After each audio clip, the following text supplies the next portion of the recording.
Bonjour Jeanne et Amina. Merci de me réaccorder ici une interview. Donc là on va plus focaliser sur la surveillance. Et donc on disait tout à l'heure de manière informelle qu'il y a... Alors je vous présentais ma chaîne avec ma camarade Nouria. Et je vous expliquais qu'on a écrit ce livre et on a fait cette chaîne pour revenir sur quelque chose qu'on n'exprime pas assez bien. C'est les problématiques qui peuvent exister entre femmes. La malveillance parfois qui peut exister entre nous, le problème de jalousie.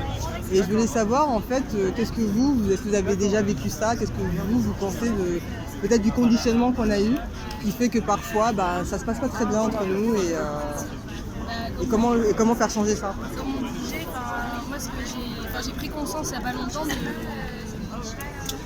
l'immédiate concurrence qu'on peut avoir entre femmes quand on ne se connaît pas, quand il y a une femme qui rentre dans un groupe, surtout quand on est une femme seule entourée d'hommes.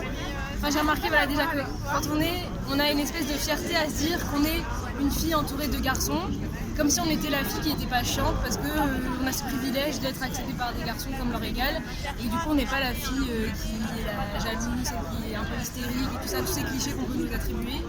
Et donc ça déjà je me suis rendu compte de ça en me disant que c'était un problème parce que souvent entre filles, on entend autour de nous dire ouais de toute façon moi je m'entends bien qu'avec des mecs, avec les filles ça passe pas et tout, et à un moment je me dis mais pourquoi c'est quoi cette idée générale que les filles s'entendent pas entre elles et pourquoi c'est pas bien de bien s'entendre et pourquoi c'est un...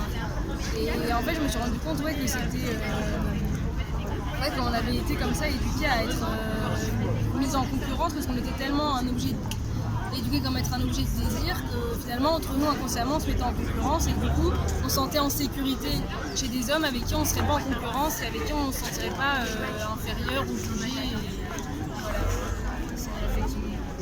Et alors est-ce que tu as eu cette même expérience, une expérience Je pense que je suis d'accord avec Jeanne.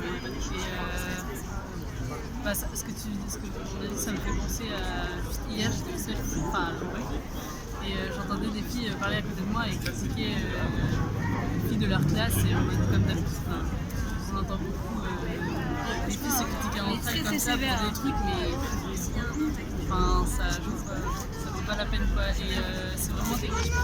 En fait, c'est que nous on se met la barre très haut. On se met à nous-mêmes une barre très haute et du coup on se permet de juger l'autre fille en disant regarde, en fait elle correspond pas aux critères de beauté dans lesquels on essaie de nous mettre. Des choses méchantes et malveillantes. Mais qui sont un peu inconscientes quoi.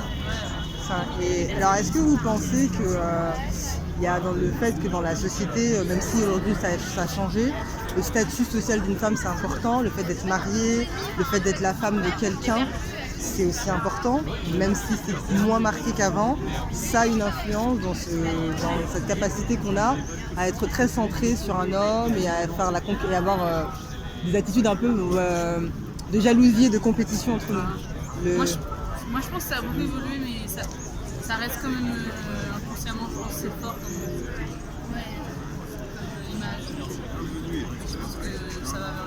Ça a évolué, ça évoluera. Après, il y a vachement. On admire beaucoup les femmes qui sont des businessmen et qui n'ont pas d'enfants, qui n'ont pas d'hommes, et c'est comme si il fallait ressembler à un homme pour réussir quoi. Et donc ça c'est la question que j'allais te poser.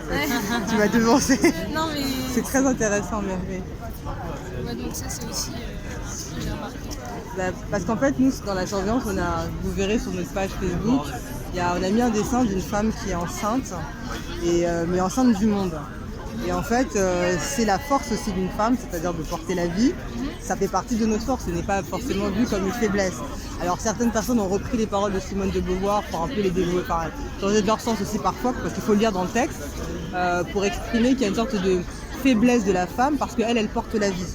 Alors qu'en fait c'est le contraire, c'est-à-dire que ça a toujours été, et ça c'est le livre de Olivia Gazalé, qui est très intéressant à lire et qui explique beaucoup de choses sur le changement de paradigme, puisqu'avant on divinisait la femme et le fait qu'elle soit enceinte. Et maintenant la question que j'aimerais vous poser, c'est que dans cette société, et par rapport à ce que tu viens de dire, on a l'impression qu'une femme qui est vraiment une femme accomplie, qui est émancipée, est une femme qui va être comme un homme, qui va fumer comme un homme, qui va être capable de faire être businesswoman, voilà. Donc, qu'est-ce que vous pensez de cette façon qu'on a de de demander aussi aux femmes d'être un peu comme des hommes. Voilà. Et je vais juste vous montrer, donc c'est ce livre-là, Le mythe de la virilité, d'Olivia Gazalet. Voilà. Donc, qu'est-ce que vous en pensez? Parce que vous avez un avis dessus? Je sais pas, moi je trouve que c'est un peu tragique parce que oui, ça veut dire. Ouais, ça veut dire qu'on associe la force et je sais pas comment dire, la persévérance et tout ça à une attitude masculine et tout ça, donc enfin, la combativité et qu'on met pas en valeur.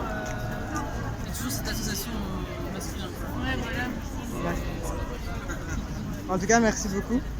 Et je vous souhaite une très bonne après-midi. Et merci pour votre lutte aujourd'hui à Place d'Italie. Merci beaucoup.